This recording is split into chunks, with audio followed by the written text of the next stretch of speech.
Hey everyone, another episode of The Books That Matter. I'd like to share with all of you who are interested Seneca.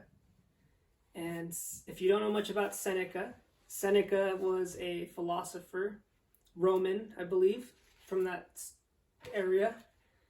He was born in 4 or 5 BC. I saw conflicting information, but let's just say 5 BC. And he died in 65 AD, or AD 65. And it's a wonder that we can read works from people who were born, so long ago. And so this was translated by, C.D.N. Costa in 1997 and published by Penguin Books. And there's 3 parts to this book. The first part is on the shortness of life. And it's Seneca, talking about what will shorten your life, and it comes down to being preoccupied with things, but mostly being preoccupied with the wrong things. And even when you are preoccupied with some of the things that you would consider good and wholesome for your life, sometimes if you indulge too much in those things, you could end up being, just overly preoccupied with desire and things that will leave you.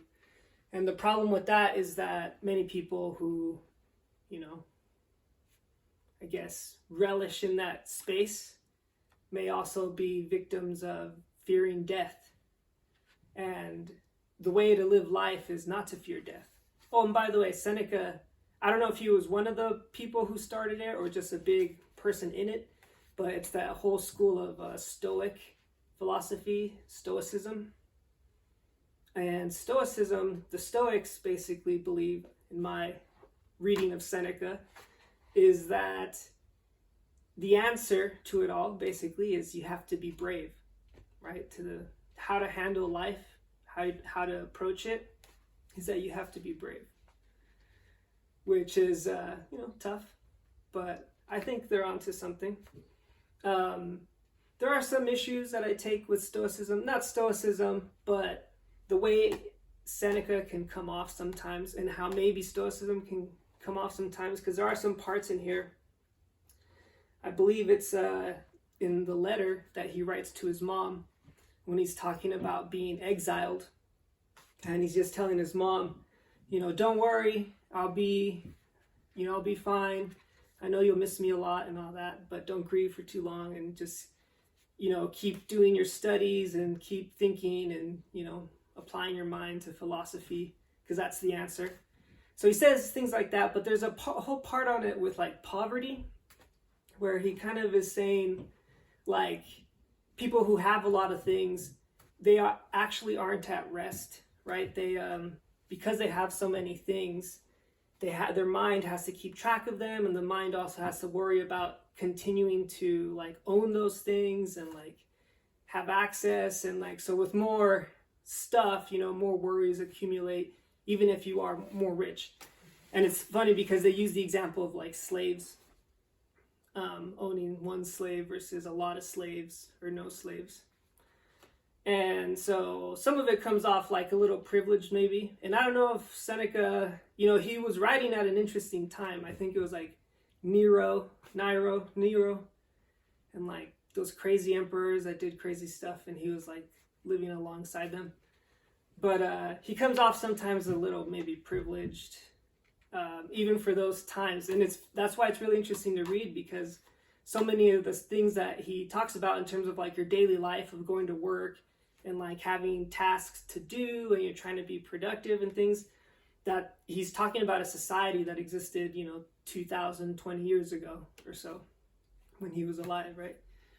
And it's funny how that can relate all the way to now still. And so that's why it's a very interesting read.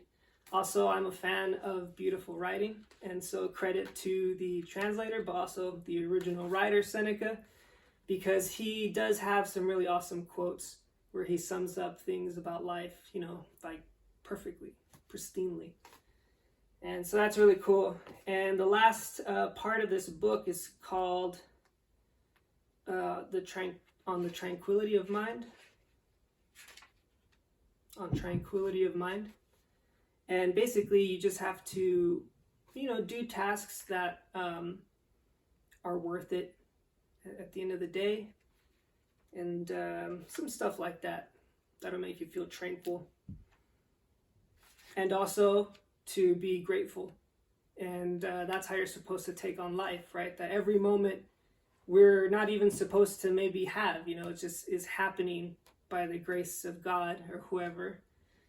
And so we should also just be grateful of the life that we have in this moment, and that we even can experience this moment. And so when it gets taken away from us, we shouldn't be upset, because we already were gifted this beautiful life. And so that's a good one. And so I'll just end it with my favorite quote from the book. And it goes, it's Seneca talking about teachers.